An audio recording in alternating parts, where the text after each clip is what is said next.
আম্মা জান আয়েশা বলেন নবীজির ঘাম আমি বোতলের মধ্যে ভরে রাখতাম আর আতর হিসাবে আমরা বড় বড় অনুষ্ঠানে ব্যবহার করতাম। কেমন মায়ার নবী আমার। ওই রাখাল ভাবতে ভাবতে আবু বকরের থেকে ইশারা নিল, কে? বলে আব্দুল্লাহর ছেলে। দৌড়াইয়া গিয়া কয়, আমাকে আপনি মুসলমান বানায় দেন। নবীজির হাতে কালেমা পড়ে মুসলমান হয়ে গেল রাখাল। এই রাখাল জগৎ বিখ্যাত রাসূলের সাহাবী আব্দুল্লাহ ইবনে মাসউদ। কেমন মায়ার নবী আমার, যে নবীর চেহারাটা দেখলেই জাহান্নামের আগুন হারাম, কিন্তু কপাল যদি পুড়িয়া যায়। আমি হাফিজুর রহমান কেন, মক্কা মদিনার ইমাম কেন, নবীজির বয়ানেও তার কপাল খুলে না। যেই নবীর দেখলেই পেটের ক্ষুধা থাকে না, সেই নবীর একবার দুইবার না 13 বছর দেখলো, বয়ান শুনলো, কিন্তু এই বেঈমানের কপালে কালেমা আসলো না। কে সেই বেঈমান? আবু জাহিল। কত বড় নিকৃষ্ট বেঈমান। হাতে মুষ্টির মধ্যে পাথর নিয়ে আব্দুল্লাহর ছেলে, বলতে পারো কি আছে? বললে কি হবে? কালেমা পড়ুন। বিশ্বাস হয় না, কাহা পড়ুন? নবী বলে আমি বলতে জানি না। কেন? বলে আমি গাইবের মালিক না। গাইবের মালিক কে?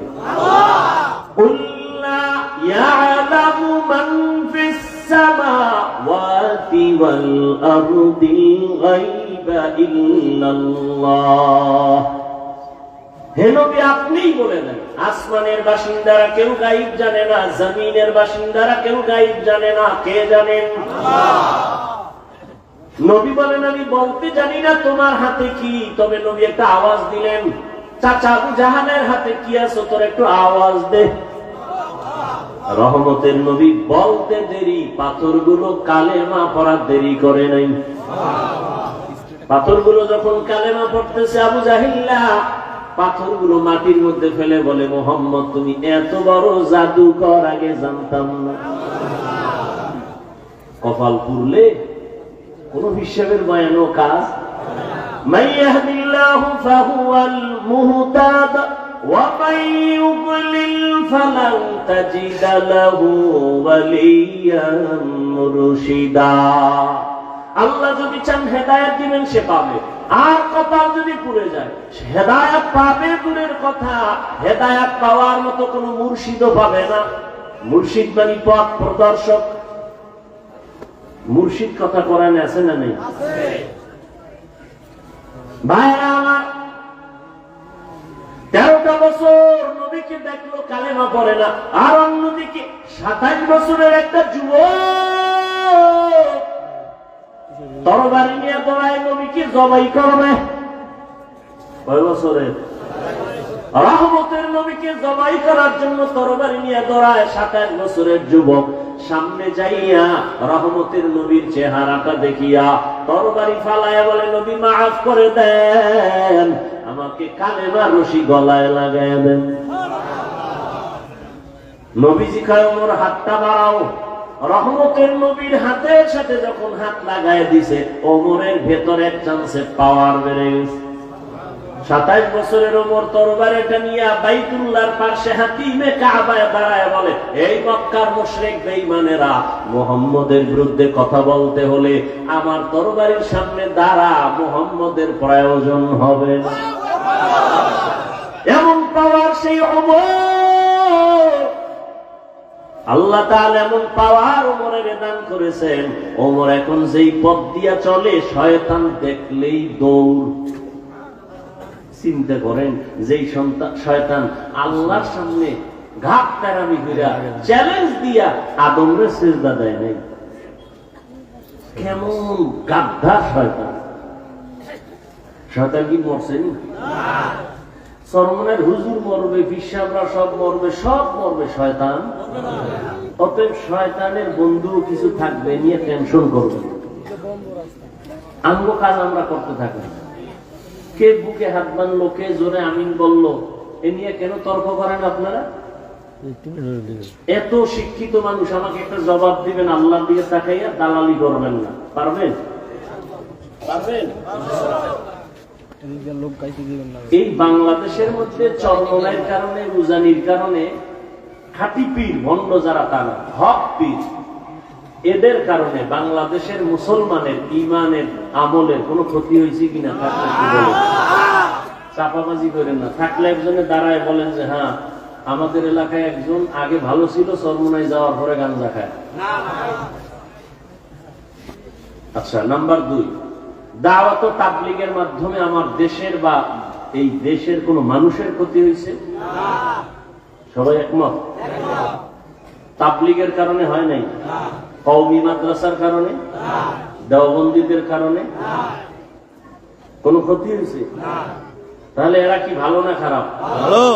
হাজার না লক্ষ লক্ষ জেনারেল লাইনের মানুষ তাবলীগের কারণে, চরমনাইয়ের কারণে, উজানির কারণে, হক পীরের কারণে, দেওবন্দীদের কারণে, কওমির কারণে আল্লাহ চিনছে, জান্নাতের পথে চলতেছে। সবাই একমত? তাহলে এরা ভালো। কি বলে? এরা বুকে হাত বাঁধে, জোরে আমিন বলে। এরা যদি ভালো হয়, এই আমলে চলেন, কে বাঁধলো না বাঁধলো নিয়ে তর্ক না। কেউ যদি আপনার কয় হাদিসে কিন্তু এমন, আপনি কইবেন আমি বাংলা মানুষ, আমি হাদিস বাপেও পারে না, আমিও পারি না, খালি হুকুমাইব বিনাম।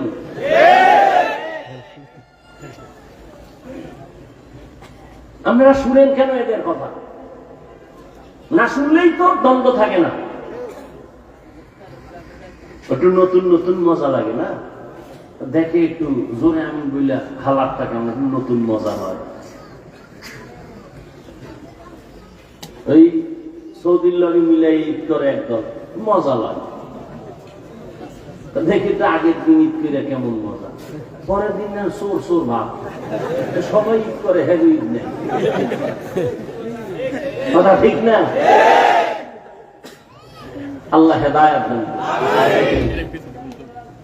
বাংলাদেশে আমি তো সাহস নিয়ে বলি, এই যে গুড়গুড় গুড়গুড় করে পিছনে পিছনে, ওদিক কান দিবেন না। চরমনাইয়ের বিরুদ্ধে, তাবলীগের বিরুদ্ধে, দেওবন্দীদের বিরুদ্ধে, কওমির বিরুদ্ধে কোরআন সুন্নাহর দলিল নিয়ে কিছু বলার মতো সাহস অন্তত সোনার বাংলায় কোন মায়ের সন্তানের নাই। পিছে পিছে বহু চাপাবাজি করে, ওটি কানই দিবেন, ওটি না শুনে বয়ে বয়ে দরুদ শরীফ পড়বেন কামেলা। हर के बाशद आमिले सल्लु मुदाम आतिशे दोजख शवद बरवाए হারাম। বেশি বেশি দরুদের আমল করবেন। কোন কথাটা আমি বলতেছিলাম? গেছে গেছে গেছে 5 মিনিট নেই।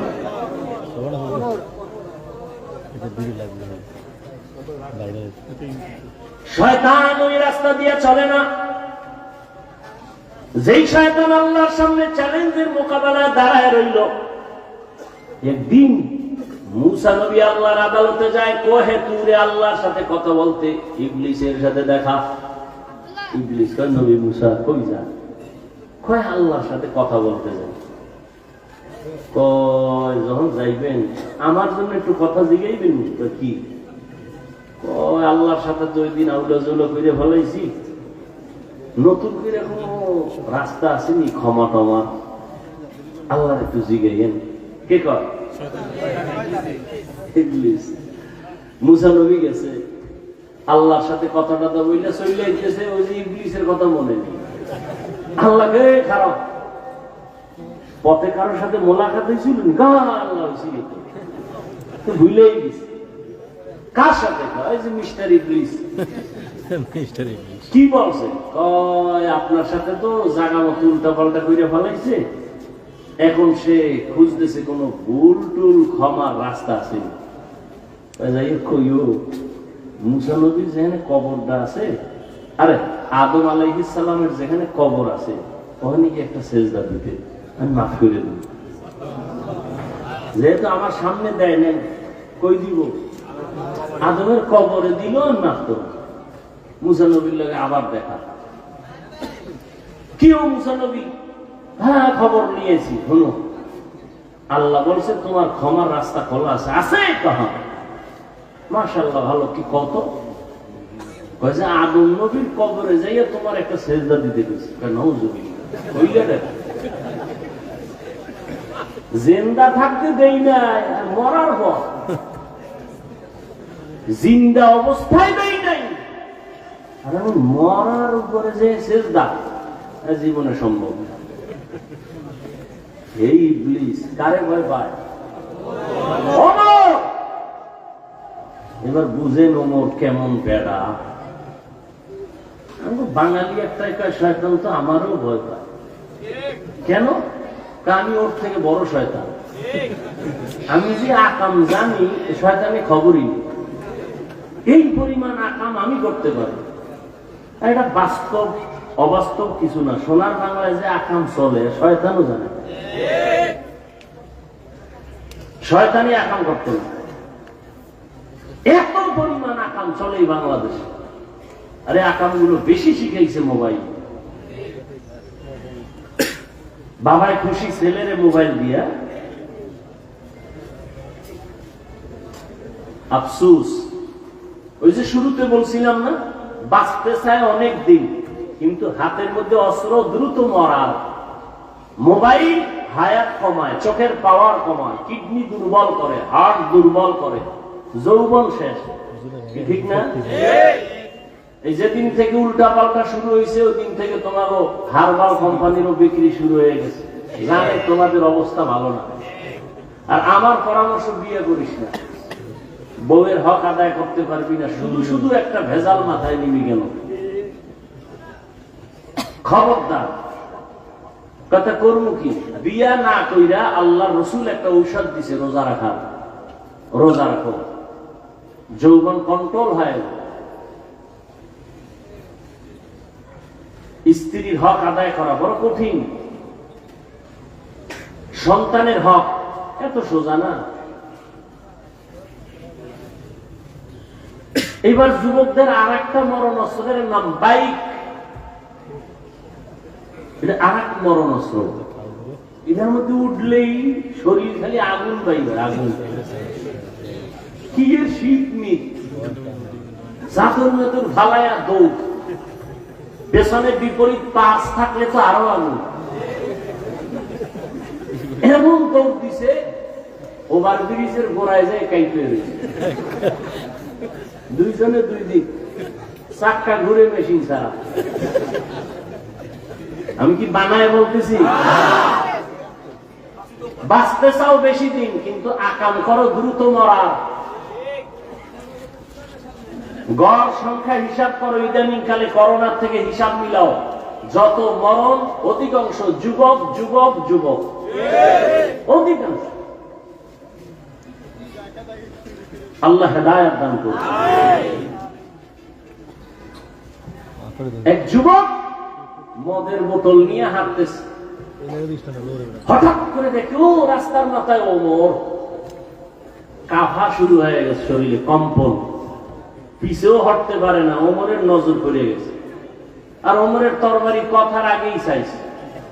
এখন মদের বোতল নিয়ে ভয়ে কাঁপতেছে, আর আল্লাহরে ডাকতেছে, আল্লাহ ওমরের থেকে বাঁচাও, জীবনে আর মদ খাবো না, মইরে যাও। ওমর আস্তে আস্তে সামনে এসেই বলে, এই যুবক, তোর হাতে বোতল কি দে। যুবক দিতে চায় না, ভয়, ভেতরে মদ। বলে ভয় পাস না, দে।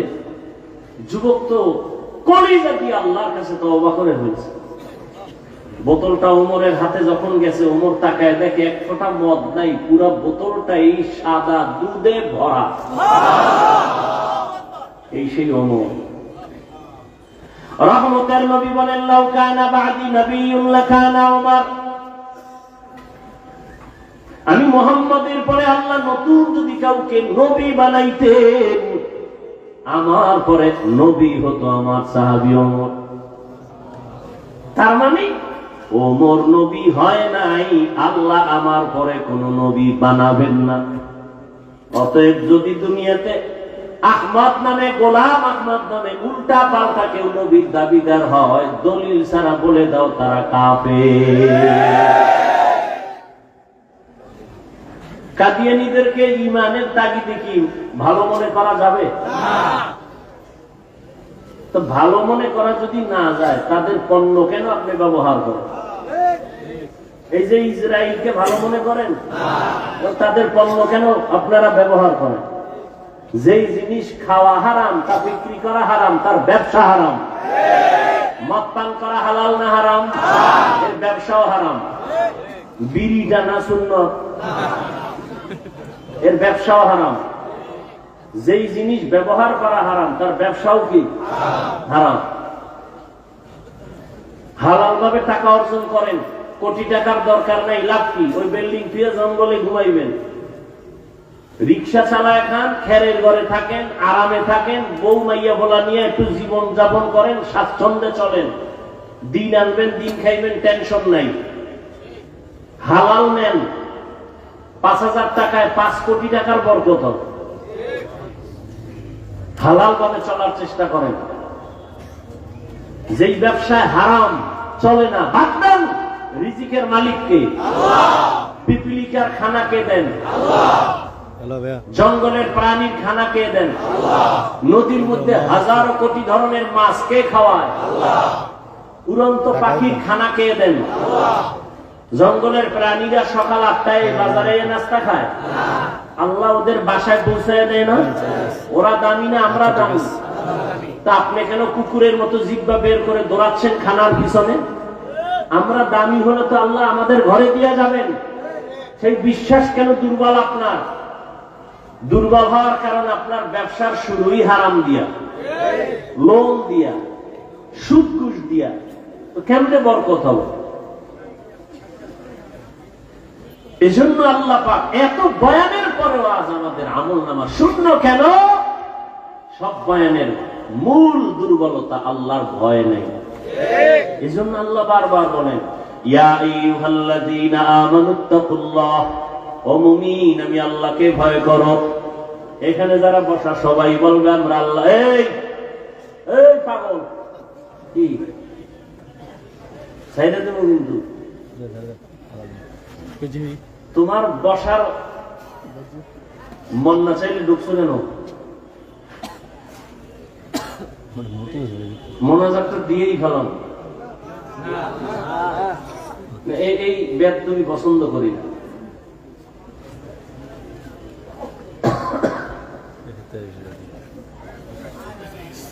নাটকের প্যান্ডেল নাকি এটা? এটা তো এমন একটা প্যান্ডেল যে এই যে বিছনা দেখছেন বালুর মধ্যে বসে, এরা সব দামি মানুষ। এই বালুর মধ্যে বসাটা কত আল্লাহর কাছে দামি। আল্লাহ কয় আমার কাছে খুব মায়া লাগছে, ফেরেশতারা লেখ এই যারা বসছে জীবনের সব গুনাহ মাফ করে দিন। আপনি মস্কারি করেন না? মন চাইলে বসবেন, মন চাইলে উঠে যাবেন।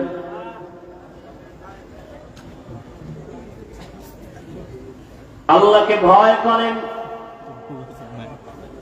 আল্লাহ বলেন, ও মুমিন আমাকে ভয় করো। এখানে যারা আছে সবাইকে যদি আমি বলি আপনারা কারা কারা আল্লাহকে ভয় করেন, সবাই হাত উঠাইবে না? অথচ সুদের টাকায় চলে, সেও বলে আমি আল্লাহকে ভয় করি, হাত তুলে উঠাই বলবে আমি আল্লাহরে ভয় করি। অনেক চালাক বলবে আমরা হুজুরগো থেকে বেশি ভয় করি।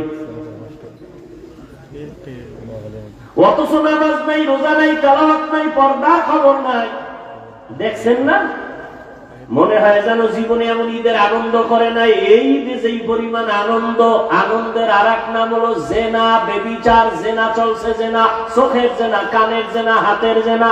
ঢাকার শহর সহ সারা দেশের মধ্যে নাচ গান। এটা কি মুসলমানের কাম্য?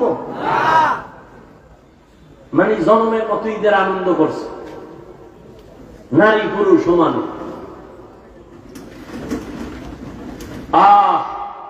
কয়েকদিন আগে দেখো নাই থাইল্যান্ডের মধ্যে ভূমিকম্প? ওই মায়ানমারে ভূমিকম্প। বারবার কিন্তু প্রচার মিডিয়ায় বারবার বলতেছে ঢাকার অবস্থা ভয়ানক, এমন ভূমিকম্প হবে, মাত্রা বেড়ে যাবে যে সব ধ্বংস হয়ে যাবে। বাংলাদেশটা ধ্বংস করতে একটা সেকেন্ডের সময় লাগবে না। জেনা বেবিচার যত বাড়বে তত আল্লাহর গজব আসবে, বারবার বারবার ভূমিকম্প হবে। ও আমার কলিজার যুবক, আল্লাহ তো বিবাহ হালাল করেছে, তুমি কেন হারাম পথে দৌড়াও? নিজের জীবনটাও শেষ, ওদিকে মুরব্বীদের বরদোয়া, মা বাবার বরদোয়া। হালাল ভাবে যদি চলতা তোমার সম্মানও থাকতো, ইজ্জতও যাইত না, জীবনও নষ্ট হতো না। এরে আল্লাহর বান্দা, সব কিছুর মূলে আল্লাহর ভয় নাই। এত বয়ান কেন করব? ওই যে আসার সময় দেখলাম এখানে শিয়া মসজিদ, আমি আশ্চর্য হয়ে গেলাম, বাংলাদেশে ওয়াজ করি এখানে মসজিদ। বড় কঠিন ব্যাপার। আপনারা মনে করছেন ইসলাম কায়েম হয়ে গেছে না? এত সোজা। কোন হিন্দু, কোন বৌদ্ধ, কোন ইহুদি, কোন খ্রিস্টান, ওদের জীবনে বাংলাদেশে আন্দোলন করতে হবে না ইসলাম ঠেকাবার জন্য। ইসলাম ঠেকাবার জন্য চান্দাবাজ আর ধান্দাবাজ মুনাফিক মুসলমানেরাই যথেষ্ট। আমি যে বয়ান করছি, বয়ান কোন মসজিদের ইমাম করুক না, থাকবে চাকরি। এগুলো দেশের অবস্থা। আর আপনি ভাবতেছেন ইসলাম কায়েম হয়ে গেছে, এত সোজা। সকালবেলা দোকানটা খুলিয়ে এই গান চালায়, বরকত ফার্স্টে শুরু। অথচ ছিল প্রত্যেকটা দোকানওয়ালা দোকান খুলিয়া কোরআনের তেলাওয়াত চালু করবে, সূরা ইয়াসিনের আওয়াজ, এবং নিয়ত করবে, হে মালিক, আমার হালাল টাকার উপার্জন দিয়া আমার বাচ্চার পেটে আমি হারাম টাকা ঢুকাবো না। আমার স্ত্রী অবলা নিষ্পাপ, আমার স্ত্রীকে আমি হারাম টাকার কামাই করে বাজার নিয়ে তার পেটে দিয়া তার রক্ত আমি নাপাক করব না। যারা হারাম খাইয়া হারাম টাকা দিয়া সম্পদ গড়ায় ঘরে পাঠায়, নিষ্পাপ বাচ্চাটার রক্ত নাপাক করলা হারাম খাওয়াইয়া, স্ত্রীর রক্ত নাপাক করলা হারাম দিয়া। ও স্বামী রেডি হও, একদিকে স্ত্রীর জন্য তোমাকে জাহান্নামে যেতে হবে, অন্যদিকে সন্তানের কারণে বাবা হিসাবে জাহান্নামে যেতে হবে। নিজেও হারাম খাইলা, নিষ্পাপ সন্তানটাকেও তুমি হারাম খাওয়াইয়া তার ঈমান আমার জীবনটাকে নষ্ট করে ফেললা। এতটাই তোমার কপাল খারাপ, আল্লাহর ভয় করে নাই। ওমর ফারুক রাদিয়াল্লাহু তাআলা দিনের বেলা মানুষের বিচার করেন, রাতের বেলা ঘুরে ঘুরে দেখে তার এলাকার মানুষের কি হালাত। হঠাৎ করে দেখে একটা বাগানে পাহাড়ের পাশে বাতি জ্বলে। ওমর একা একা ভেতরে গেলেন, গিয়ে আস্তে করে দাঁড়াইলেন। ছোট একটা ভাঙা ঘরের মধ্যে আওয়াজ আসতেছে, নারীদের আওয়াজ, দুইটা নারীর কণ্ঠের আওয়াজ। একজন কন্যা আর একজন মা জননী। মা তার মেয়েকে বলতেছে, এই মেয়ে, আগামীকাল বাজারে গাভীর দুধ বিক্রি করবি, পানি বেশি মিলায় নিস। মেয়ে ডাক দিয়া কয়, মা, ওমর যদি টের পায় কল্লা ফেলে দিবে। ওমর কই? ওমর কই? হর কে দারত খৌফে হকদার দিল মদম, জান্নাতুল মাওয়া দেহত রামকাম। মা ডাক দিয়া কয়, মেয়ে, ওমর দেখবে না এই গভীর রাতে, কেমনে জানবে ওমর? মেয়ে কয়, মা, ওমর যদিও দেখবে না, জানবে না, তবে ওমরের আল্লাহ তো জানবেন। ওমর কই? পার্শ্বে কথা শুনে ওমর চুপচাপ চলে গেছেন। পরের দিন আদালতে বৈশা মা আর মেয়েকে ডাকালেন। দুজন আসতেছি, ভয়ে কাঁপতেছি। ওমর ডাকছে মানে ফাঁসি ছাড়া উপায় নাই, কি জানি ভুল কইরেই ফেলাইছি। ওমর আগাম খবর দিলেন, মা, কোনো ভয় নাই, ইসলামের আদালত একটা শান্তির আদালত। ইসলামী আদালতে কোনো জুলুম চলে না, বেইনসাফি চলে না। এটা তো ওমরের আদালত, যেখানে একই ঘাটের মধ্যে হরিণের পানি পান করে, কেউ কারো উপরে আক্রমণ করে না। এটা তো ওমরের আদালত, এখানে কোনো বেইনসাফি হবে না। ওমর আদালতে বসে আছেন, একজন মহিলার সামনে এসে দাঁড়ায় গেছে আদালতে। মহিলা ওপেন বলতেছে, খলিফাতুল মুসলিমিন, আপনার আদালতের শরণাপন্ন হলাম। কেন? আমি এক অপরাধী। বলে কি অপরাধ? বলে আমি জিনা করেছি, জিনার কারণে আমার পেটে একটা অবৈধ বাচ্চা। আমার বিচার করেন, আমি দুনিয়ার বিচার মেনে নেই, আখেরাতে জাহান্নামের আযাব সইতে পারবো না। ওমর কথার আগে তরবারি কয়, জল্লাদ রেডি কর, রেডি তরবারি রেডি কর। মহিলা জিনা করেছে, নিজেই স্বীকারোক্তি দিল, তাকে কল্লা ফেলে দাও। ওমরের ডান পাশে আলী বসা। কে সে? আলী। 7 বছর যখন আলীর বয়স, ওই বয়সে হযরত আলী নবীর হাতে হাত লাগায় কালেমা পড়ে ফেললেন। 7 বছরের আলী। 7 বছর, কেউ বলেন 11, কেউ বলেন 12। 7 থেকে 12-র মাঝখানে আলী নবীর হাতে কালেমা পড়িয়া এমন ভাবে মুসলমান। এতদিন ছিলেন চাচাতো ভাই, এখন সাহাবী। কিছুদিন পরে আলী হবেন নবীর জামাতা। রহমতের নবী আলীর জন্য কলিজা খুলে দোয়া করলেন, আনা দারুল হিকমাহ ওয়া আলীউন বাবুহা। আমি মুহাম্মদ আল্লাহর দেওয়া ইলম ও হিকমতের ঘর, আর এই ইলম ও জ্ঞানের ভান্ডারের ঘরের দরওয়াজা আমার আলী। নবীর দোয়া লাগিয়ে গেছে। আলী বসা ওমরের পাশে, দেখে বেতাল। ওমর এখনই তরবারি নিয়ে পাঠাবে মহিলার কল্লা বানানোর জন্য। আলী ওমরের হাতটা ধরে বলেন, খলিফাতুল মুসলিমিন, একটু চিন্তা করেন, মহিলার কল্লা ফালাবেন, দোষ আছে, কিন্তু মহিলার গর্ভে যে বাচ্চাই, বাচ্চার তো কোনো দোষ নাই, এরে মারবেন কেন? ওমরের মাথা হঠাৎ করে চমকে উঠল। ঠিকই তো, মহিলা অপরাধী, মহিলাকে জবাই করব, গর্ভের বাচ্চার তো কোনো অপরাধ নাই। ওমর আমি কি কইব? আলীর কয়, আমনেই ফয়সালাটা দেন। নবী যে দোয়া করে গেছে, আলীর জ্ঞান তো সীমাহীন। এলমে রায়ে জাজু করতান বেহসান, খলকে রাদা দান জওয়াবে বাসওয়াব, আপনা তারব দোস্তে খলকা জারেরা, নিস্তে ই খসলত একে দিনদারেরা। আলী ফয়সালা দেয়। আলী বলেন, আম্মা জান, নির্ভয়ে, নির্বিঘ্নে, নির্দ্বিধায় আপনি আরামে বাড়ি চলে যান। বাড়ি যাইয়া আরামে খাবেন, ঘুমাবেন। সন্তানটা যেন সুন্দরভাবে দুনিয়াতে আসে। দুনিয়াতে সন্তান যখন ভূমিষ্ঠ হবে, সুন্দরভাবে হক আদায় করে লালন পালন করবেন। সন্তানটা বড় হবে। সন্তান বড় হওয়ার পরে সন্তান যখন নিজে নিজে চলতে শিখবে, নিজের পায়ে নিজে দাঁড়াবে, তখন সন্তানের হাতে পায়ে ওকে আলাদা করে দিবেন। সব কমপ্লিট করার পর আপনি যখন একা হয়ে যাবেন, তখন আদালতে আসবেন, আপনার একার বিচার হবে, সন্তানের উপরে বেইনসাফি হবে না। ওমর খুশি হইয়া একটা চিৎকার দিয়া বলে, লাউলা আলিয়ুল্লাহ লাকা ওমর, আজকে আলী যদি না হইতো আমি মনে হয় যেন জাহান্নামী হয়ে যাইতাম। হর কে দারত খৌফে হকদার দিল মাদাম, জন্নতুল মাওয়া দেহাত উরা মাকাম।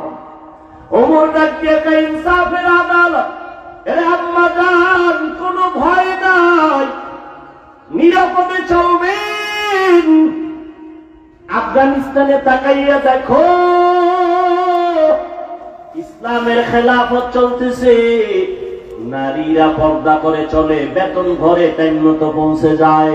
কোন নারী গাধার মতো কাজ করবে, ইসলাম এটা সমর্থন করে না। কিন্তু দুনিয়াদার লম্পট চরিত্রহীনেরা বলে ইসলাম নারীর অধিকার দেয়নি। চরিত্রহীন লম্পট। দুনিয়ার কোন ধর্মে, কোন সংবিধানে ইসলাম ছাড়া নারীর সম্মান দেয় না। সব ধর্মে নারীকে অপমান করেছে, একমাত্র ইসলাম ধর্মে নারীর সম্মান দিয়েছে। কেমন সম্মান এটি বলার সময় আমার নেই। নারীদেরকে ইসলাম কে দিয়েছে এটা বুঝার মেধা কম, যেহেতু সৃষ্টিগত ভাবেই নারীদের আকল দুর্বল। কয় বাবায় মারা গেলে ছেলে যা পাবে তার অর্ধেক পাবে মেয়ে, তো কমাইয়া দিল না। এই যে কমের মধ্যে বেশি, এটা বুঝার মেধা তো তোমার নাই। ছেলে বাবার একদিক থেকে পাইলো, আর কোথাও পাবে না। ওরে মা, তুমি কোথায় কোথায় পাইছো জানুনি? বাবা তোমাকে বিয়ে দেওয়ার আগ পর্যন্ত, স্বামীর ঘরে দেওয়া পর্যন্ত বাবা দিবে, খালি দিবে, খালি দিবে। স্বামীর ঘরে যখন যাইবা তখন স্বামী তোমাকে বিদেশ নিবে, ওমরা করাবে, হজ করাবে, কাপড় কিনে দিবে, বিল্ডিং বানাবে, হাতের স্বর্ণ কানের স্বর্ণ তোমাকে অলংকার দিবে। যখন তোমার স্বামী দুনিয়া থেকে চলে যাবে, সন্তান আল্লাহ দিবেন, সন্তান তোমাকে দিতে থাকবে মা হিসাবে, জীবনটা দিয়ে দিবে সন্তান মায়ের জন্য। এখন এক মহিলা বুদ্ধি তো কম, ফট করে কয়, আমার যদি স্বামীও না থাকে, আমার মা বাপ না থাকে, আমার মাইয়া বলা না থাকে, আমার উপায় কি? ইসলামী আদালত বলে ওই নারী ঘরে থাকবে আর খাবে ঘুমাবে, সব খরচ দিবে সরকার। এজন্য ইসলাম ছাড়া নারীর সম্মান অধিকার কেউ দেয়নি। যারা বলেন ইসলাম দেয় না, ওরা ইসলামের দুশ্মন, ওরা নারীর দুশ্মন। ওরা চায় নারীকে রাস্তায় নামাইয়া ভোগের সামগ্রী বানাবে। এই জন্য দেখেন না, বিলবোর্ডে লেখে তোমাকেই খুঁজছি, লেখে না তোমাকেই খুঁজছি, পর্দা ছাড়ো। আল্লাহ হেদায়েত না দিলে উপায় কইছে। একটু আগে শুরু থেকেই তো বলে আসতেছি, কপাল ঘুরে গেলে আবু জাহিলের কালেমা নেই, আর কপাল খুললে ওমর নবীরে জবাই করতে এসেও কালেমা পড়ে। সেই ওমর এখন কত দামি। মাকে ডাক দিয়ে কয়, মা আপনার কপাল ভালো। কেন? এমন একটা মেয়ে আপনি পাইছেন যার কলিজার মধ্যে তাকওয়ার চারণ ভূমি, এতটা আল্লাহর ভয়, দুধের মধ্যে পানি মিশাবার হুকুমটা মানে নাই। আপনার কপাল বড় ধন্য। আজ আমি আপনাকে পুরস্কার দিতে চাই। মা খুশি না বেজা? কি পুরস্কার দিব? আমার হাত দিয়া দেওয়ার কোন কিছু আমি দেখি না।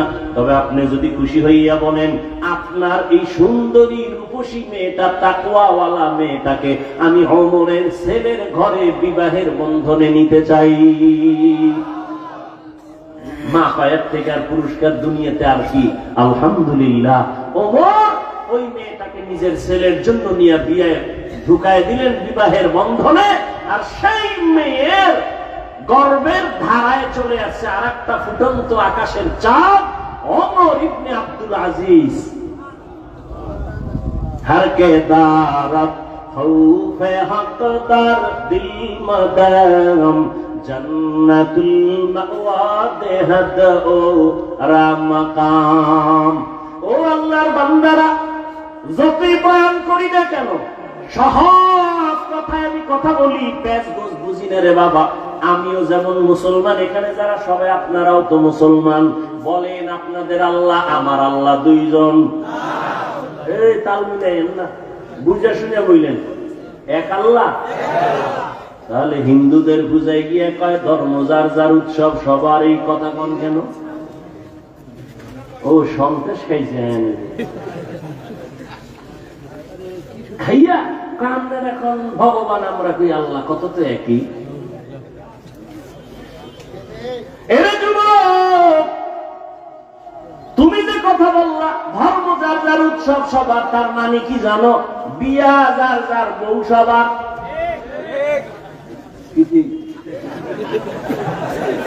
বউ সবার, এটা ঠিক। हकीकत से तो दुनिया बेखबर है, दुनिया की नुमाइश पर नजर है। नमी गुयम के आज दुनिया जुदा बाश, बहर कारे के बाशी बा खुदा बाश। ए যুবক, বৃদ্ধ বাবাজি, পর্দার আড়ালের আম্মা জানেরা, বোনেরা, আপনাদের আল্লাহ আমার আল্লাহ সবাই স্বীকার করেন। আপনাদের নবী আমার নবী, আপনাদের কালেমা আমার কালেমা, আপনাদের ধর্ম আমার ধর্ম, আপনাদের কোরআন আমার কোরআন, আপনাদের আপনাদের কাবা আমার কাবা, আপনার আশা দুনিয়াতে আমার আশা না। আপনারা লুঙ্গি ভরে আসছিলেন, বিদায় বেলা কাফনের সংখ্যা আমারও যেমন 3টা কাফন হবে, আপনার মরণকালে 3 কাফন হবে, কালার হবে আলাদা। কি কালার? কালার হইয়াও কি লেখি, কে সাদা পরলো টুপি, কে কালো পরলো, কে সবুজ, এ নিয়েও কি লেখি। মরণকালে কাফনের কালারও এক, সংখ্যাও এক। নারীদের 5 কাফন, পুরুষের 3 কাফন। তবে আমগো হুজুর গো কাফনের উপরে লেখা থাকবে বড় হুজুরের লাশ, এমপি সাহেবের কাফনে লেখা থাকবে কোটিপতি বাটপার, বড় ধোঁকাবাজ, চোর, দুর্নীতিবাজ লেখা থাকবে। তাহলে যত বাহাদুরি করি, আমি বড় বিশ্বাস, আমি বড় মৌলবী, বড় বক্তা, কাফনে লেখা থাকবে? তাহলে যতই বাহাদুরি করো না কেন, কবরে যাওয়ার আগে কাফনের মধ্যে ঢুকার পরে বাহাদুরি সব শেষ। কে ধনী, কে গরিব, কে আলেম, কে মূর্খ, কে ইংরেজি শিক্ষিত, কে কৌমিওয়ালা, কে আলিয়াওয়ালা, কাফনে ঢুকার পরে কোনো ভেদাভেদ নেই। এবার বলেন কবরের সাইজ না এলাকায় একটু বড়? বলেন কবরে রাখার পরে প্রশ্ন কয়টা?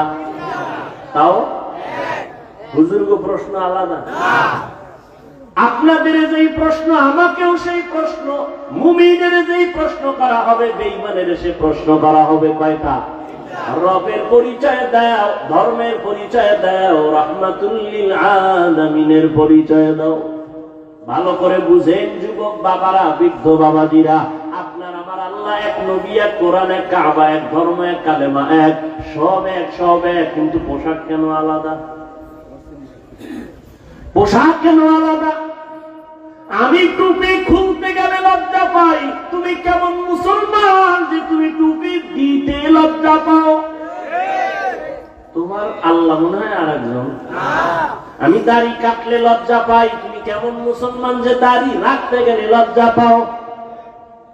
আমি পর্দা না করলে লজ্জা পাই, তুমি কেমন মুসলমান যে পর্দা করতে গেলে লজ্জা পাও?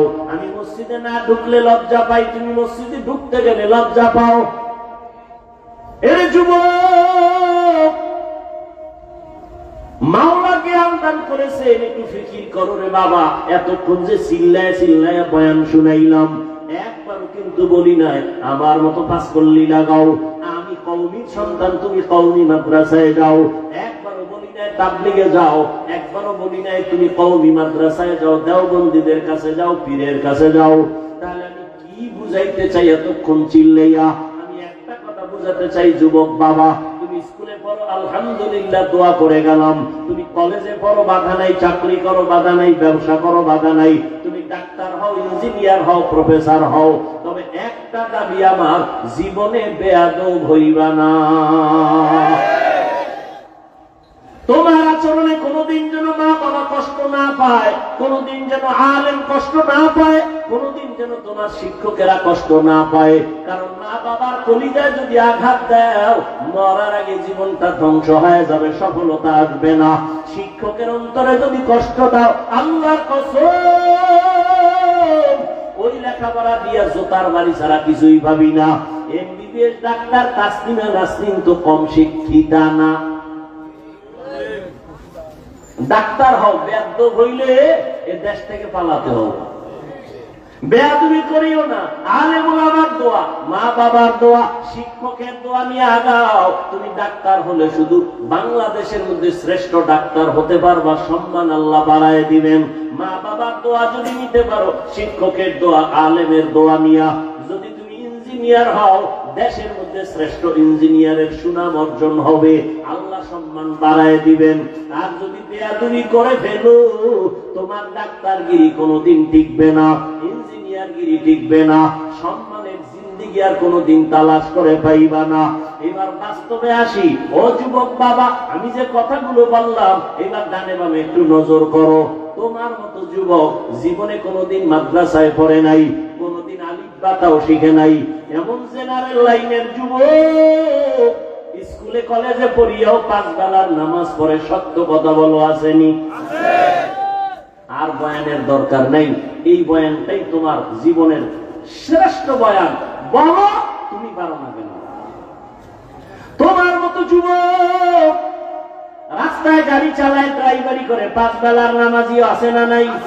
বলো তুমি কেন পারবা না রে বাবা? আল্লাহর কোরআনটাকে মিথ্যা মনে করেছো? যদি বলো হাত দেখা, আল্লাহর কোরআনে একটা ভুল বের করে দেখাও। আল্লাহর কসম, একটা ভুল যদি দেখাইতে পারো, আমি এখন দাড়ি কেটে ফেলবো, নামাজ বন্ধ, আল্লাহর বিরুদ্ধে রাস্তায় নেমে যাবো, কোরআন আগুন দিয়ে জ্বালাবো। কিন্তু 1000 বছর পর্যন্ত আল্লাহর কোরআনের একটা ভুল কেউ বের করতে পারে নাই, বরং বহু বিধর্মীরা কালেমা পড়ে মুসলমান হলো। মনের শুধু এতটুকু বুঝাও, আমি তোমাদের হুজুর হইতে বলি নাই, আমি তোমাকে তাবলীগের চিল্লা লাগাইতে বলি নাই, আমি তোমাকে মাদ্রাসায় যাইতেও বলি না।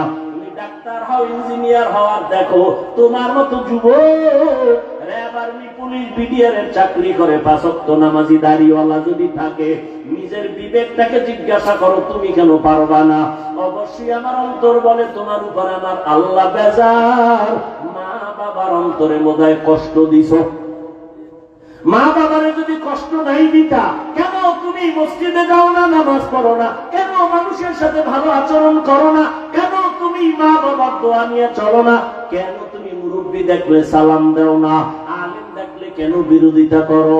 তোমার মতো যুবক তাকায়া দেখো, নদীর মধ্যে মাছ ধরে, নামাজ ছাড়ে না, চাকরি করে, ব্যবসা করে, নামাজ ছাড়ে না। ও আল্লাহর বান্দা, তুমি কেন পারবা না? ও পর্দার আড়ালের আম্মা জানেরা, বোনেরা, আপনার মতো কত মা এখনো আছে, পর্দা করে, স্বামীর মাল হেফাজত করে, মোবাইলে সময় নষ্ট করে না, সন্তানগুলো আদর্শওয়ালা বানানোর চেষ্টা করে।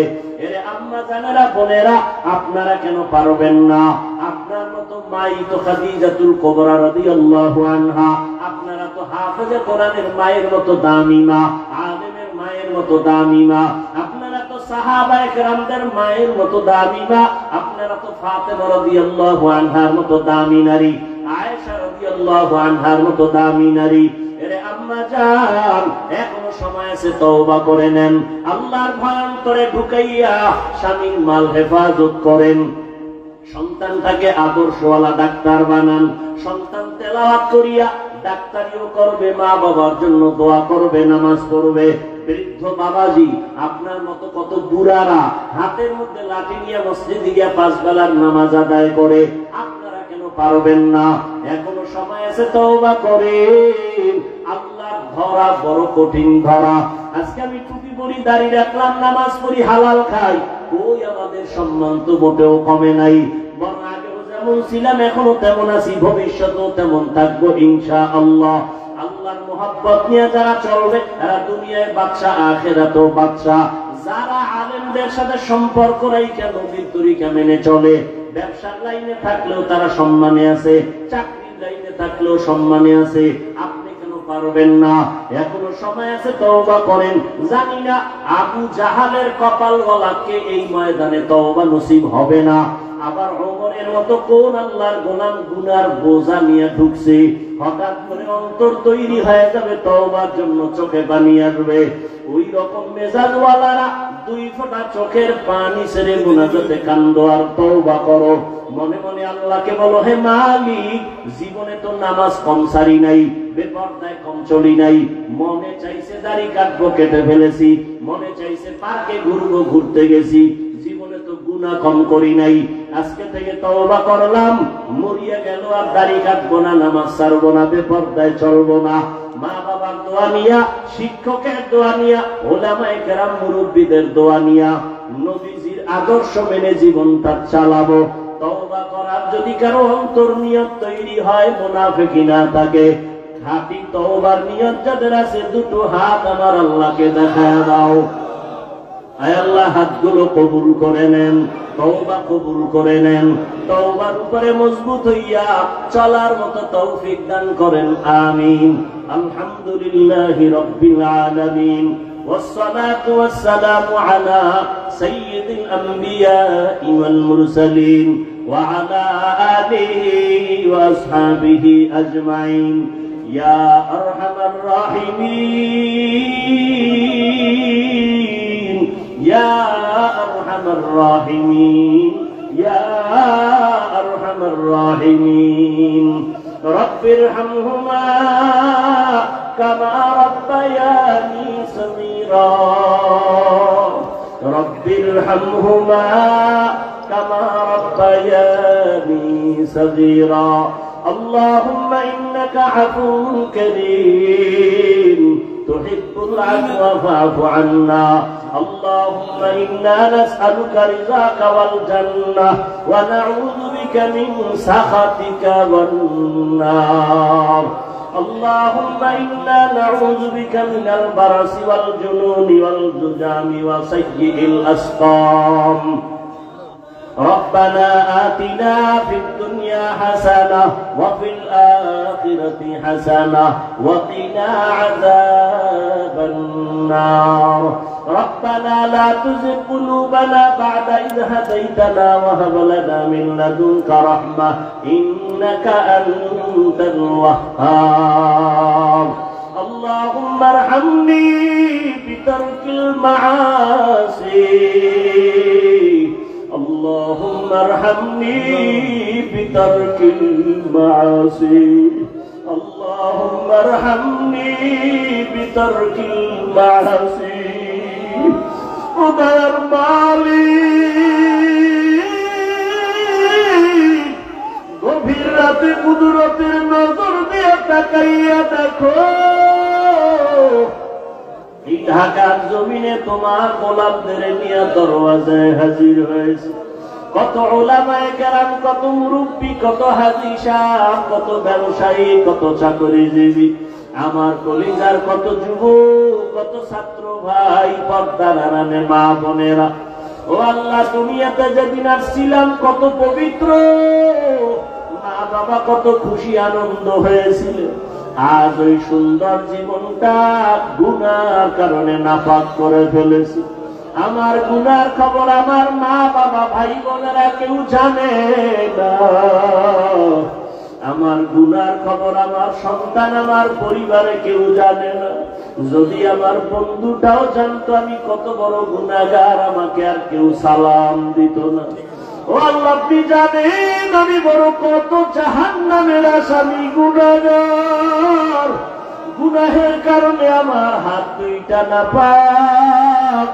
গুনার কারণে আমার চোখ নাপাক আমার জিহ্বা নাপাক অন্তর নাপাক তওবার নিয়তে হাত তুলেছি আর গুনাহ করব না রে আল্লাহ গুনাহ নিয়ে কবরে যেতে চাই না রে মালিক ও আল্লাহ দুনিয়াতে একটা মশার কামড় সইতে পারি না একটা পেটের বাড়ি সহ্য করতে পারি না সূর্যের গরম সহ্য করতে পারি না গুনাহ নিয়ে কবরে গেলে জাহান্নামের আগুনের গরম দুই পাশের মাটির চাপ কেমন করে সহ্য করব আয় আল্লাহ আমরা আপনার আদরের নবীর উম্মত নবীজির মহব্বতে আমাদেরকে মাফ করে দেন আল্লাহ আয় আল্লাহ জীবনের গুনাহগুলো মাফ করে দেন সারা দুনিয়ার মুসলমানদের মাফ করে দেন আল্লাহ ফিলিস্তিনের জমিনে কান্নার আওয়াজ মায়ের চোখে পানি বাবার চোখে পানি সন্তানের চোখে পানি আর রক্ত ওই জালেমেরা মায়ের সামনে সন্তানের জবাই করে সন্তানের সামনে মাকে ধর্ষণ করে হামলা করে ও আল্লাহ সহ্য করতে পারি না রে মালিক আমাদের গুনার কারণে আপনি বুঝি বেজার নবীজির মহব্বতে মুসলমানের উপরে রহমতের চাদর বিছায়া দেন আল্লাহ মুসলমানের হেফাজত করেন আল্লাহ।